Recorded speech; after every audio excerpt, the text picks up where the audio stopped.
네, 새정치연합 박영선 비상대책위원장이 당내 반대에 부딪혀서 이상돈 교수와 안경환 교수를 후임 비대위원장으로 영입하려던 계획을 결국 철회했습니다.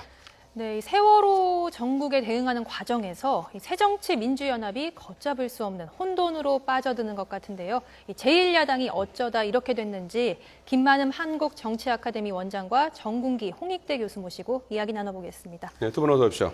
네, 안녕하세요. 자, 세월호 침몰 사건을 이제 처리하다 야당이 그야말로 침몰하고 있는 그런 형국인데요. 우선 야당 얘기를 좀 집중적으로 다뤄봐야 될 것 같습니다. 먼저 그 박영선 비상대책위원장이 후임 비대위원장으로 영입하려던 이상돈 중앙대 교수, 안경환 교수 어떤 인물입니까? 좀 설명을 좀 해주시겠습니까? 이상돈 교수 여러 가지로 설명할 수 있겠지만 국민들에게 가장 쉽게 각인되는 것은 새누리당 비대위원으로 박근혜 당시 비대위원장 밑에 참여해가지고요. 예. 또 이후로 선대에서 정치쇄신 특위 쪽의 위원으로 참여를 했죠. 그래서 박근혜 대통령 후보 시절에 이미지 쇄신하는 데 굉장히 기여했던, 그래서 박근혜 정부를 만든 공신 중에 한 명으로 각인이 되고 있는데요. 예. 그래서 보수냐 진보냐의 차원이 아니라 일단 그런 사람이 제1야당의 비상대권을 가진 네. 공동대표로 가는 게 맞느냐, 비대위원장으로, 이런 논란이 되겠고요. 한 두 가지 관점에서 설명을 했어요. 또 하나는 이제 정치와 정당 개혁에 관한 학문적 깊이가 있는 분, 현실 정치에 대한 이해도가 있는 분이라고 했었는데, 현실 정치에 대한 이해가 있을 수 있습니다. 이분이 2007년 말 2008년에 당시 그 이명박 후보에 있던 반발 또 아쉬움을 가지고 이해창 후보가 당시 또 무소속으로 출마했죠. 예. 그래서 자유선진당 만들었는데, 당시 자유선진당 만들 때 기획위원으로 참여해서 당 연구원장까지 했습니다. 이른바 당시 보수 농객 3인이라고 했던 전원책 변호사, 또 유석춘 연세대 교수, 또 이상돈 교수 해가지고 네. 세 분이 있다가 비례대표 파동으로 나왔습니다. 그러다가 이제 이명박 정부 시절에 4대강 문제를 두고부터 이명박 정부에 대한 비판적인 분위기 강해서 보수이면서도 상당히 비판적인 시각을 가지고 있다. 이런 이제 분위기를 가지고 있다. 지난번 참여를 했었는데요. 일단 학문적으로는 법학적을 전공했기 때문에 학문적 차원에서는 정치와 정당 개혁에 관한 깊이가 있는 분하고 좀 거리가 있고요. 네. 정치 평론을 오랫동안 했고 정치 현실에 참여했기 때문에 현실에 대한 이해도는 깊을 겁니다. 그러나 그것보다는 어쨌든 간에 제1야당의 대표나 마찬가지 자리, 더구나 비상대권을 가진 자리에 현 여당 대통령을 당선시키는 데 결정적인 역할을 했던 분을 네. 하는 게 맞느냐, 그 상식의 문제겠죠. 그렇죠. 가장 문제된 부분이 바로 새누리당 정치쇄신 그 위원장을 맡았던 부분, 위원을 맡았던 부분 때문인 것 같습니다. 근데 무산되긴 했지만요. 그 보수와 진보 투톱 체제로 가려고 그랬다. 그래서 서울대학교 안경환 교수 같이 영입하려고 했다 이러는데, 안 교수는 또 어떤 인물입니까? 사실 안경환 교수는 저보다는 김만흠 원장께서 더 잘 아실 것 같고 예. 국가인권위원장을 지내본 예. 인권위를 하셨거든요. 네. 그래서 잘 아실 것 같고 진보적인 법학자죠. 예. 안경환 교수는 말 그대로 저는 진보 인사를 볼 수 있는데 네. 문제는 이상돈 교수입니다. 우리 언론에서 말이죠. 흔히들 그 보수의 대표적인 주자로 이상돈 교수도 들고 전원책 변호사도 들고 하는데 네. 저는 오늘 이 자리에서 한국에 진정한 보수주의자가 있는지 없는지에 대해서 한번 얘기를 좀 말씀드리고 싶어요. 보수와 진보의 개념은요, 대북 관계에서 강한 그 어떤 자세를 갖고 있으면 보수고, 진보적이면 진보다 이게 아니고, 네. 그 다음에 여권 쪽이면 보수고, 새정치연합에 가까우면 진보고, 이런 거 아주 이분법적인 기계적인 틀로 구분을 하고 있는데 그게 아니고요. 예. 보수라는 건 뭐냐면은 시장에 대한 가치를 중시하는 게 보수고요. 예. 시장에 대한 가치보다는 어떤 국가적인 개입을 또 중시하는 게 진보고, 예. 더 나아가서 규제를 중시를 하느냐, 규제를 또 완화를 하느냐 이런 부분도 있고, 네. 그다음에 가장 중요한 것은 개인의 자유에 대한 가치를 얼마나 두느냐. 이게 보수거든요. 예. 그러니까 상대적으로 개인의 그 자유보다는 소수자의 인권 이런 걸 보호를 위해서 국가적 개입을 중시하는 진보인데, 이런 아주 그 이념적인 그런 그 가치가 분명한 그 틀이 있는데 이걸 도외시하고 예. 무슨 여권 쪽에 오래 몸담으면 보수고 말이죠. 이회창 캠프에 몸담았다 해서 보수입니까? 그런 점에서는 박영선 비대위원장이 보수와 진보를 아우르는 투톱 체제라고 그 설명한 것은 굉장히 잘못된 얘기입니다. 저는 네. 이상돈 교수는 개인적으로 조금 알기도 하는데 이분이 예. 본래 전공이 말이죠. 환경법 전공입니다. 서울법대 출신으로서 중앙대학에서 환경법을 주로 가르친 네. 정치하는 좀 거리가 있던 분인데 네. 정치 평론을 이제 쭉 하다 보니까 비교적 이분의 장점은 쓴소리 바른 소리를 잘한다 이런 장점 갖고 있어요. 다만 진영을 넘나들어서 캠프에 참여를 하고 하는 모습에서는 저는 제안을 한 박영선 비대위원장도 정말 모습이 안 좋았고 이것을 받아들인 박근혜 캠프에서 비대위원으로 활동을 한 사람이 갑자기 무슨 명분에 따라서 뭐 보수 이런 걸 떠나서 말이죠. 건너가서 또 제안을 받아들였다. 정말 그 모습이 좋지 않게 보이는 데서는 조금 문제가 있었다 이렇게 보는 거죠. 예. 이제 안경환 교수가 보충 설명드리자면요, 이분도 이제 서울법대 학장까지 하고 퇴직해서 이제 명예교수인데, 네. 그 이전에 국가인권위원회 인권위원장 하셨습니다. 저하고 같은 시기 때 이제 제가 인권위 할 때는 있지 않고 바로 그만둔 다음에 이제 인권위원장 하셨는데요. 항상 그 현재 야권에 해당되는 사람 중에서 지명도 있는 분이 자칫 이렇게 조금 뭔가 폐쇄적인 느낌을 줄 수가 있는데, 안경환 교수의 경우에는 상당히 포용력 있는 느낌이 줘가지고 이런 뭔가 쇄신하는데 조금 이미지를 다듬는 데는 좀 도움이 되는 그런 분이긴 합니다. 어쨌든 간에 이번에, 그러나 물론 정치 현실에 대한 그렇게 직접 개입했거나 역에 대한 깊이가 있거나 그런 분은 아닌데 이미지상으로 좀 좋은 역할은 해줄 수 있는 그런 분이었습니다. 예. 그러나 어쨌든 간에 두 분이 동시에 제가 보기에는 결과적으로 좀 무산된 걸로 판단해야겠죠. 결과적으로 좀 무산이 됐는데 말이죠.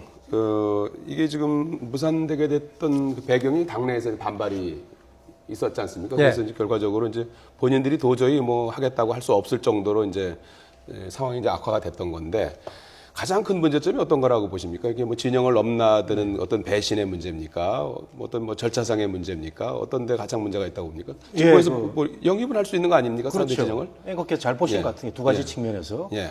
저는 그 첫 번째 그 배신의 문제가 좀 컸던 것 같아요. 그 친노 진영이 뭐 지금 뭐 많은 비판을 받고 있지만 그래도 새정치연합에서는 가장 지배주주고 여러 가지 자존심이 강한 집단인데 이 친노 진영이 받아들일 수 없는 문재인 후보를 꺾는데 그래도 일조를 한 저쪽 진영에서의 어떤 네. 그 인사가 예. 갑자기 그 들어온다고 하니까 굉장히 그 배신감 많이 느낀 걸로 생각이 되고요. 예. 뭐 정체성의 문제도 뭐 따라서 혼란스러운 가운데서 이제 제기가 될 수 있고 저는 뭐 보수가 들어오고 이런 문제가 아니라고 보고 친노 진영의 어떤 자존심에 상처를 입은 데 대한 반발이 있었고 예. 그 다음에는 두 번째 말씀하신 그런 측면이 있는 것 같은데 역시 그 저는 그 절차적인 부분은 박영선 비대위원장의 어떤 한계인 것 같아요. 박영선 비대위원장이 박근혜 대통령과는 달리 소통을 많이 합니다. 이리저리 뭐 회의하면서도 물어보기도 하고 하는데 이 문제는 문재인 그 의원하고 뭐 많이 상의를 했다고 하는데도 이렇게 그 태클을 걸린 거 보면은 네. 본인의 그 한계가 절차상의 과정에서 많이 드러나지 않았나 이렇게 생각이 되네요. 예. 내부의 권력 투쟁 메커니즘에서 이해할 수도 있겠지만 저는 일반적인 상식으로 봤을 때 이전에 현재 집권 여당에서의 비대위원을 했고 또 선대본에서 역할을 했던 분이 상대당의 그냥 위원도 아니고 당 대표와 똑같은 비상대권을 가진 비대위원장에 어떻게 올 수 있냐는 상식의 문제라고 봐지고요. 우리 첫날 발표가 됐을 때 이런저런 사람들이 전망 어떻게 하시냐 했을 때 저는 그랬습니다. 임할 수 없을 것이다. 달리 얘기하면은 내부의 권력 투쟁 누가 반대하고 안 하고를 떠나서 이런 비상식이 조금 관철되기는 어려운 상황이었다는 겁니다. 그러면 왜 지난번 그 8월 7일 날 세월호 특별법 1차 합의, 19일 날 2차 합의 이어서 상식적으로 봤을 때 조금 이해하기 어려운 결정을 박영선 원내대표 비대위원장 결정했을까? 이게 문제가 되는 거죠. 네, 오늘은 기자들하고 만나서 뭐 이상돈 교수가 오픈 프라이머리에 대한 전문가다. 그래서 차기 뭐 그 당의 개혁이나 어떤 공천권의 개혁을 위해서 영입을 했다. 이런 의사를 내비쳤어요. 네, 그게 제가 핵심이 아니니까 그런 얘기 하지 않으려고 했는데요. 뭐 제가 정치학적 그쪽 분야를 전문하니까 얘기를 하겠는데 네. 아까 제가 그래서 박영선 비대위원장이 정치와 정당 개혁에 관한 학문적 깊이가 있는 분이라고 처음에 메시지를 그렇게 던졌죠. 그럼 우리가 일반적으로 학문적 깊이가 있는 분이라면 그쪽 분야를 전공하거나 네. 아니면 그쪽 분야에 글을 쓰거나 하는 분인데 전문가가 그건 아니라는 아니고 말씀이시죠? 전문가는 아니신 예. 분이고요. 그냥 이제 정치 개혁 이쪽 관련하고 또 현재 신문의 칼럼이나 방송 등에서 정치 평론 활동을 하다 보니까 이런 얘기를 할 수 있고요. 또 법률적인 관점에서 접근할 수 있는 부분도 있을 겁니다. 그래서 그 전공하고는 관련이 없고 전공자로 하려면 오히려 훨씬 많은 사람이 있죠. 그리고 당의 비대위원장의 문제는 어느 것 전공했냐 문제가 아니지 않습니까? 새정치민주연합을 개혁하는데 비대위원장이 왔을 때 어떤 역할을 할 것인가? 뭔가 당이 바뀔 수 있다는 이미지, 기존보다는 뭔가 지지의 폭을 넓힐 수 있는 이런 이미지, 여러 가지 조건들이 있지 무슨 어느 분야에 대한 조금 안다 모른다 문제가 네. 아닐 겁니다. 아니 근데 그 조금 제가 더 정확히 말씀드리면 본래 전공은 이제 환경법을 한 분이지만 예. 정치권에 오랫동안 그 많이 그 모습을 내비치고 평론도 하고 하다 보니까 현실 정치에 대한 감각은 있는 분이고 네. 그다음 최근에 제가 이분한테 책을 몇 권 받았는데 예. 미국 정치에 대한 정당 제도에 대해서 많은 그 연구를 한 그 책을 제가 몇 권 받았습니다. 네. 그런 걸 보면은 뭐 본래 전공은 아니지만 최근에 이런 또 미국 정당 제도에 대해서 많이 연구를 하고 또 한국에 적용하는 문제. 왜냐하면 오픈 프라이머리가 중요하거든요. 지금 김무성 대표도 하자고 그러고 박영선 대표도 하자고 그러기 때문에 이것은 저도 굉장히 관심 많이 갖고 있는 그런 제도인데 뭐 이 분야에 대해서는 조금 그래도 인정을 해줘야 되지 않을까 생각이 좀 드네요. 그러면 교수님은요, 박 위원장의 진짜 의도가 뭐라고 보십니까? 당내에서 이렇게 많은 반발, 사실 어느 정도 쉽게 생각하면 예상이 좀 되는 부분이기도 한데요. 박 위원장의 진짜 의도, 노림수는 뭐였을까요? 뭐 노림수라기보다는요, 저는 이 박영선 비대위원장이 소수파의 대표로서 이 중책을 맡았는데 방향은 맞았다고 봅니다. 네. 이 새정치연합이 집권하기 위해서는 이 중도로 가야 되는 거 아닙니까? 말 그대로 네. 이번에 뭐 진보와 보수를 아울러서 제3의 길로 가야 된다는 그 방향에 맞은 것 같고 여러 가지 합리적인 방안에 정치제도, 정치쇄신을 해야 된다. 네. 거기서 오픈 프라이머리에 대한 그 여러 가지 그동안에 얘기를 많이 했습니다. 네. 그래서 저는 여야가 오픈 프라이머리에 대해서 이게 만일에 그 합의점이 된다면은 2017년 그 총선 여기서는 정말 하향식 공천이 이루어지는 첫 그 해가 되지 않을까 싶은데 거기에 대한 박영선 위원장의 방향은 맞았다고 보고요. 다만 본인의 리더십 문제, 네. 절차적 과정을 돌파하는 네. 그런 문제가 됐던 거죠. 궁금한 게 말이죠. 지금 박영선 위원장이 이제 두 가지 중책을 같이 지금 맡고 있는 상황 아니겠습니까? 비대위원장과 이제 원내대표를 같이 맡고 있는데 지난번 이제 세월호 특별법 여야 합의 두 차례 이제 무산됐고 이번에 이제 세 번째로 또 이번 것까지 겹치면서 리더십에 상당한 좀 상처를 입게 됐는데 주변에서는 과연 박영선 위원장이 누구랑 상의하는 거냐 이런 얘기도 좀 나오는 것 같아요. 누구랑 주로 상의하는 겁니까? 글쎄, 좀 그런 게 있는 것 같습니다. 공식적인 좀 뭔가 지금 지도부가 없는 상태 아닙니까? 예. 몇 개의 당의 이제 보직들은 뭐 연구원장 등 몇 개는 박영선 비대위원장 최소 임명이 되긴 했습니다만은 과거 최고위와 같은 지금 비대위원들이 구성이 돼서 출발한 게 아니기 때문에 사실상은 단독 지도부로 지금 운영이 되고 있는 상태입니다. 예. 그러면 사적으로 조금 상의하고 있는 의원들이 한두 사람은 있는 것 같은데요. 그런데 보니까 결정을 하고 나서 이후에 당 내부와 또 국민 여론에 별로 좋지 못하면 나중에 발빼는 모습을 보이고 있어요. 당장 최근의 경우도 문재인 의원, 상당히 박영선 의원 측에서는 상당히 열심히 설명했고 동조했던 것처럼 얘기하는데 또 나중에 얘기하시는 것은 다른 얘기가 나오는 것 같고 하는데요. 예. 주변에서 그런 얘기합니다. 저도 이런저런 방향으로 좀 알아봤더니 또 주변에 지금 같은 언론사 출신들이 참모로 있는 분들이 몇 분 있습니다. 이분들이 좀 적극적으로 활동하고 있는 게 아닌가라는 되게 평가를 하고 있습니다. 지금 이상돈 교수가 어떻게 결정됐냐 맨 처음 나온 게 국회의원들 아무도 모르고 있을 때 그분들은 먼저 알고 있었다 네. 라는 얘기를 들어보면 그쪽 참모를 하고 있는 것 같은데요. 그분들 다 정치 활동하시고 언론사에서 고위직까지 했었는데 예. 실제의 새정치민주연합 역사라든가 이런 것은 좀 모르시는 분들이어서 감이 떨어진 게 아닌가 그런 생각을 갖고 있고요. 누가 보더라도 이런 결정이 통과되지 못할 거란 역풍이 불 거라고 해서 알았을 것인데 왜 그런 결정했을까? 네. 아까 보수와 진보의 문제가 아니라 이상돈 교수 나오면 보수의 측면의 이론가가 아니라 누가 보기에도 박근혜 대통령의 비대위원 했던 사람 이렇게 나왔을 것인데 그러면 이걸 가지고 어떻게 돌파할 것인가 어떻게 설명할 것인가 거기에 대응은 어떤 명분을 가질 것인가 생각했어야 되는데 옹색하기 짝이 없는 그런 상황에서 왜 던졌느냐 저는 그렇게 봤을 때는 지금은 원내대표직도 유지하기 어렵다라고 봐집니다. 우리가 정부를 향해서 책임 정치를 이야기하고 있는데 지금 이것은 무산이 됐지만은요. 여기에 예. 따른 타격이 얼마나 큽니까? 예. 자칫하면 새정치민주연합이 새누리당의 찌꺼기 정당으로 인식될 가능성까지 있어버리는데 네. 이러면 당의 발전에 엄청난 지금 폐해를 미친 것인데 이런 상황이 됐음에도 불구하고 책임 안 지고 지나간다? 그러면 책임 정당이 아니죠. 네. 일단은 어제 그 박 위원장이 계파별 이 중진 인사들이죠. 예, 정세균, 문희상, 김한길, 박지원, 문재인 의원 만나서 더 이상은 이제 뭐 거취에 대해서 논란을 좀 잠재우고 세월호 특별법 협상에 대해서 좀 집중해라. 이런 데 의견을 모았다. 오늘 그렇게 밝혔거든요. 가능할 거라고 보십니까? 그래서 저는 뭐 앞으로 가능하다, 불가능하다 그걸 떠나서 어제 그 대목에서 제가 박영선 비대위원장 참 아쉬웠던 부분입니다. 제가 기대를 많이 했거든요, 개인적으로. 네. 예.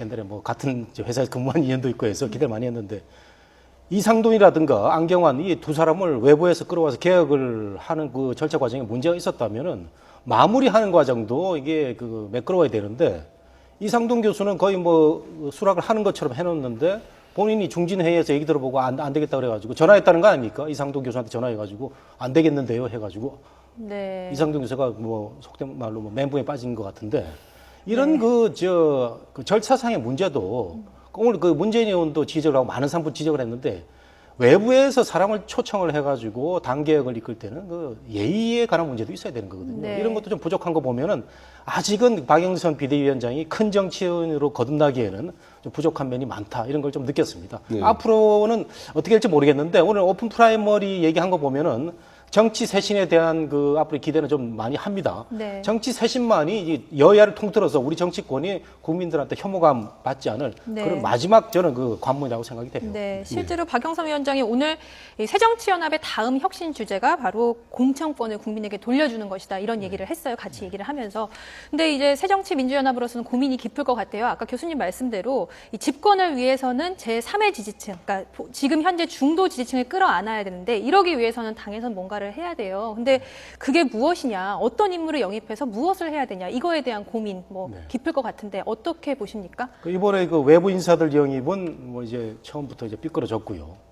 다음에 들어올 사람이 없다는 거 아니겠습니까? 그 새정치연합을 지지하는 많은 그 이번 인사들도 네. 그 고사를 했다고 하는데 외부 인사 영입은 저는 상당히 그 단기간에 힘들 것 같고 그럼 안에서 개혁을 해야 되는데 말씀하신 대로 공천권과 관련된 문제는 매우 민감합니다. 네. 새정치연합이 대표적으로 이제 개파 정치를 하는 정당인데 공천권을 그 당원들한테 돌려서 국민들한테 돌려서 오픈 프라이머리를 하겠다. 이렇다면은 개파의 수장들이 그 매우 그 위험에 빠질 수 있는 이런 또 광경이 네. 보여져서 네. 이 정말 내부 개혁이 어려운데 이것을 어떻게 돌파할 건지가 박영선 위원장이 숙제 중에 숙제라고 할 수 있죠. 네, 원장님. 그래서 새로 비대위원장이 이어지는 기간이 계속 된다면 혹시 이럴지는 모르겠어요. 비대위원장 체제 끝나고 바로 하여튼 급하게 바로 전대로 가버릴 가능성이 전혀 없는 건 아니지만은 예.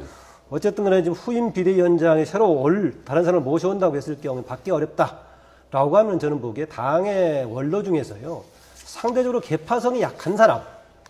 원로라는 것은 그동안에 경험 있는 것이기도 하지만 자기가 본인이 직접 뭐 권력에 참여해서 어떤 지분을 챙기려는 별로 의지가 없는 이런 사람. 이런 사람들을 오히려 내부적으로 과도기적으로 하는 것이 좀 맞지 않나라고 봐집니다. 김부겸 전 의원 카드도 거론되는 것 같은데. 김부겸 의원은 생각은 비대위원장으로 생각할 수는 있겠지만 제가 얘기했던 당장의 권력 투쟁의 범위에서 벗어날 수 있는 사람하고 좀 다르죠. 대신 예. 김부겸 전 의원의 경우에는 개파성이 강하지 않기 때문에 네. 그런 권례가 없긴 합니다. 네, 알겠습니다. 그런데 제가 한마디 더 드리면요. 예. 새정치연합 쪽에서는 중진들의 역할이 너무 미미합니다. 물론 여당도 마찬가지지만 네. 그 직전에 비대위원장 했던 문희상 그 의원 보면 정말 합리적인 성품으로 많은 걸 기대를 하고 또 비대위원장직을 잘 수행을 했는데 이번에 광화문에서 말이죠. 같이 피켓팅하고 원로 중진답지 않은 모습을 보였거든요. 그래서 저는 그 앞으로 원로 중진 중에서 누가 저 당 그 비대위원장을 맡을 확률이 큰데 네. 이번에는 정말 그 저 배경에 있는 주주들한테 휘둘리지 말고 네. 한번 독자적으로 목소리를 내가지고 평가를 좀 받았으면 좋겠어요. 그런 점에서 알겠습니다. 정대철 전 의원의 경우도 본인이 사실상 정치를 지금 끝낸 거랑 마찬가지이기 때문에 네. 당에 대한 역사도 알고 있어서 예. 그런 분이 조금 비대위원장 네. 맡아보는 것도 괜찮다고 생각도 하고 있습니다. 네. 정대철 전 네. 의원. 한 명만 추천하신다면요. 저는 뭐 그 김원기 같은 분. 네. 예. 알겠습니다. 네, 누가 오든 힘을 실어주는 게 중요할 것 같습니다. 이제는 대표에게. 김만함 한국정치아카데미 원장, 정군기 홍익대 교수였습니다. 두 분 고맙습니다. 네.